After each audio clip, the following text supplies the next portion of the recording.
മക്കളെ, ഇന്നത്തെ topic composite number and prime number. നമ്മൾ കഴിഞ്ഞ കൊല്ലം പഠിച്ചതാണ്. പുതിയൊരു ടോപ്പിക്കിലേക്ക് കടക്കുന്നതിന് മുമ്പേ ബേസ് ഒന്ന് സ്ട്രോങ് ആക്കാതെ വിചാരിച്ചു. Prime number, as you know, എന്താണ് പ്രൈം നമ്പർ എന്ന് പറഞ്ഞാൽ numbers which have only 2 factors is known as prime number. Example, 2 factors എന്ന് പറഞ്ഞാൽ 2 ഇസ് എ പ്രൈം നമ്പർ. 2 എന്ന് പറയുന്നത് സ്മോളസ്റ്റ് പ്രൈം നമ്പർ ആണ് and it is the only even prime number. Okay, 2ന്റെ factors ആയിട്ട് നമുക്ക് 2, 1 മാത്രമേ ഉള്ളൂ. Okay, the number itself and 1 ഇങ്ങനെ ഒരു പ്രൈം നമ്പറിൽ വരാൻ പാടുള്ളൂ. Next is 3. 3യിൽ എന്താ വരിക? 3ന്റെ ഫാക്ടർ എന്ന് പറഞ്ഞാൽ 3 ആണ്, 1 ആണ്. 4 എന്ന് പറയുമ്പോൾ നമുക്ക് എന്തൊക്കെ എഴുതാം? 1 എഴുതാം. 2 into 2 4 ആണ്, അതുകൊണ്ട് 2 എഴുതാം. And 4 into 1 is again 4. So this has more than 2 factors, that it is called a composite number. 4 is considered as the smallest composite number. Okay, ഇപ്പം composite number prime number എന്താന്ന് കണ്ടു. ഞാൻ ഇവിടെ നിങ്ങൾക്ക് ക്വസ്റ്റ്യൻ വരിക എങ്ങനെയാന്ന് വെച്ചാൽ, ഒരു എക്സാമ്പിൾ എഴുതി തരാം. 5 into 11 into 17 plus 3 into 11. Okay, tell me whether this is composite or not. അങ്ങനെയാണ് പറയാം. Okay, find the composite, whether it is, prove that whether it is A composite number. ഇങ്ങനെയൊക്കെ ചോദിക്കാൻ മതിയാവും. ഫസ്റ്റ് നമ്മൾ ഇങ്ങനെ ഒരു ക്വസ്റ്റ്യൻ കിട്ടി കഴിഞ്ഞാൽ ഈ പ്ലസ് സൈനിന്റെ ലെഫ്റ്റ് സൈഡും റൈറ്റ് സൈഡും നന്നായിട്ട് നോക്കാം. അതിൽ കോമൺ ഫാക്ടേഴ്സ്, കോമൺ ഫാക്ടറിൽ കോമൺ നമ്പേഴ്സ് എന്തെങ്കിലും ഉണ്ടോ നോക്കാം. Here it is 11 and here also 11 is there. So 11 is the common number. നമ്മൾ ആ കോമൺ നമ്പറിനെ പിടിച്ചിട്ട് പുറത്താക്കണം. അപ്പൊ എങ്ങനെയാവും? 11നെ പുറത്താക്കി കഴിഞ്ഞാൽ 5 into 17 plus 3. 3 into 1, ഇവിടെ 1 എഴുതേണ്ട ആവശ്യമില്ല. Any number which we multiply with 1, we will get the same number. Okay, ഇതാണ് സംഭവം വരിക. നമുക്ക് ഇതിനെ എങ്ങനെ എഴുതാം? 11 into 5 into 17 എന്ന് പറഞ്ഞാൽ ഏകദേശം നമുക്ക് എത്ര കിട്ടും നോക്കാം.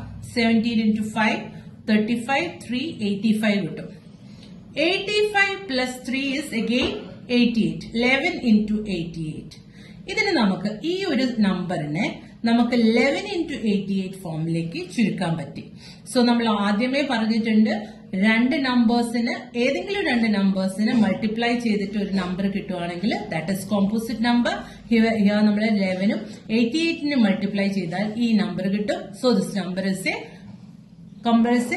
Composite number. ഓക്കെ, ഇങ്ങനെയാണ് ഇത് ചെയ്യേണ്ടത്. ഇതിന്റെ അകത്ത് ട്രിക്കി ആയിട്ടൊരു ക്വസ്റ്റ്യൻ വരും. അതാണ് ഞാൻ പറയാൻ പോകുന്ന tricky question. That is 3 into 5 into 13 into 46 plus 23. Okay, ഈ ഒരു 23 എന്നൊക്കെ പറഞ്ഞ് നമ്മൾ ഇത് കാണുന്ന സമയത്ത് നമ്മൾ നോക്കും, 3 ഉണ്ടോ ഇല്ല, 5 ഉണ്ടോ ഇല്ല, 13 ഉണ്ടോ ഇല്ല, 46 ഉണ്ടോ, അതിൽ വേറെ ആകെ ഒരു 46ൽ 23 ഇല്ല, ഒരു നമ്പറും കോമൺ ആയിട്ടില്ല. ബട്ട് ഇവിടെ ഈ 46 എന്ന് പറയുന്ന നമ്പർ നമുക്കൊരു പ്രൈം നമ്പർ ഒന്നും അല്ല. ഓക്കെ, ഇതിന് കുറെ ഫാക്ടേഴ്സ് ഉണ്ടാവാനുള്ള സാധ്യതയുണ്ട്. അപ്പൊ നമ്മൾ ഫാക്ടറൈസേഷൻ മെത്തേഡിൽ 46 നോക്കുക. 2, 2, 3, ഇനി ഇത് പോകില്ല. 23 ലാസ്റ്റ് നമ്പർ ആണ്, it is A prime number, അവിടെ കഴിഞ്ഞു. അപ്പൊ നമുക്ക് 46നെ നമുക്ക് എങ്ങനെ എഴുതാം? 2 into 23 എന്ന് എഴുതാം. ഓക്കെ, അപ്പൊ നമുക്ക് ഈ 46ന് ഇവിടെ ഒരു 23 ഉണ്ട്, നമ്മൾ ഇവിടെ ഒരു 23 ഉണ്ട്. 3 into 5 into 13 into 46നെ നമുക്ക് എങ്ങനെ എഴുതാം? 2 into 23 plus 23. ഇപ്പൊ നമുക്ക് ഈ പ്ലസിന്റെ ലെഫ്റ്റ് ഹാൻഡ് സൈഡിലും റൈറ്റ് ഹാൻഡ് സൈഡിലും കോമൺ ആയിട്ട് 23 വന്നു. ഓക്കെ, ഈ 23നെ നമ്മൾ അഗെയിൻ പുറത്തേക്ക് എടുക്കുകയാണ്. അപ്പൊ നമുക്ക് 3 into 5 into 13 into 2 plus 23 എന്ന ആൻസർ. 23 ഇല്ല, 1 ആണ് വരിക. ഓക്കെ, ഇവിടെ 1 എഴുതണം, കാരണം ഇത് പ്ലസ് ആണ്. അപ്പം 1 എഴുതുന്ന സമയത്ത് പ്ലസ് എഴുതിയേ പറ്റൂ. ഇൻറ്റു ആണെങ്കിലാണ് 1 വേണ്ടാത്തത്. ഓക്കെ, അപ്പൊ നമുക്കിത് ചെയ്യുന്ന സമയത്ത് 23 into 391 എന്നുള്ള ആൻസർ കിട്ടും.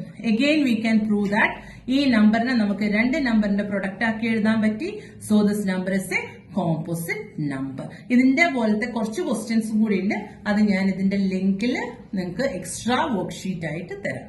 Okay, thank you.